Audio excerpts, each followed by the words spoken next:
बहू हूँ, नौकरानी नहीं। सुमन रसोई में खाना बना रही थी। तभी उसने सुना अपनी सास की आवाज़, जो अपने नाती नतनी से कह रही थी, तुम तीनों कमरे जाओ, सबको नाश्ता और खाना बिस्तर पे मिल जाएगा, खा के प्लेट वहीं रख देना। तुम लोगों को सिर्फ पढ़ाई करनी है, कोई काम नहीं करना। फिर रसोई में आके सुमन से बोली सास, बहू सभी के लिए पराठे बना दो, रूमी के लिए पोहा और नंदू के लिए नूडल्स, सब बना के उन लोगों के कमरे में दे आओ। जब खा ले वो सबको प्लेट ले आना। जी मम्मी जी। सुमन ससुराल आई थी। वैसे वो अपने पति के साथ रहती थी, लेकिन कुछ महीने पे वो ससुराल आ जाती है और ग्रामीण परिवेश अच्छा लगता था शुरू से। वो पली बड़ी हमेशा शहर में रही। शहरी भागम भाग से उसे चिढ़ होती, इसलिए गांव उसे आकर्षित करता। गांव में उसके ससुर और सास रहते थे। ननंद की शादी पास के गांव में ही हुई थी। वैसे तो ननंद की शादी को बहुत साल हो गए थे, लेकिन ननंद महीने में 20 दिन मायके में ही रहती थी। 3 बच्चे थे उनके। बड़ी बेटी सुबी 16 साल, रूमी 14 साल की और सबसे छोटा बेटा 11 साल का। जब भी सुमन आती ससुराल, ननंद अपने बच्चों समेत आ जाती।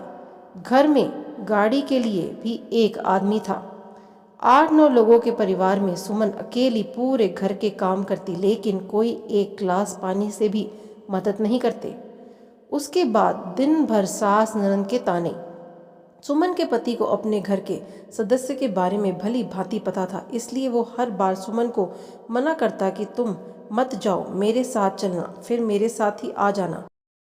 लेकिन सुमन कहती 2-4 दिन में मेरा मन नहीं भरता और वो मेरा घर है, किसी की वजह से मैं अपना घर जाना क्यों छोड़ दूं। लेकिन इस बार उसके आत्मसम्मान को झटका लगा। ये क्या बात हुई?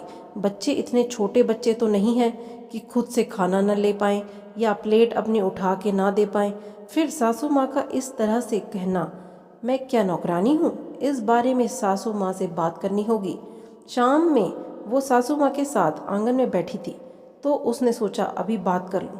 उसने कहा, मम्मी जी, सभी बच्चों से आप कहें खाना खुद से लें और अपनी अपनी प्लेट खुद से साफ करें, नहीं तो रूमी को बोलिए वो अपने भाई बहन का प्लेट साफ करके रखे। घर में कोई काम के लोग तो है नहीं, अकेले मैं कितना काम करूंगी। ये सुन सास उसकी भड़क गई। बहू, तू क्या कह रही है? अपने नाती नतनी से मैं काम कराने को कहूँ? उसका नानी का घर है ये, तुम्हारे पिताजी का घर नहीं है, समझी? होश में रह के बात कर। अपने घर तो वो काम नहीं करते, यहाँ क्यों करेंगे? लेकिन मम्मी जी, बच्चों को तो थोड़ा थोड़ा सब सिखाना चाहिए ना। सुमन ने धीमे से कहा, तू अब मुझे सिखाएगी? तू सबकी दादी क्यों बन रही है? अपने काम कर।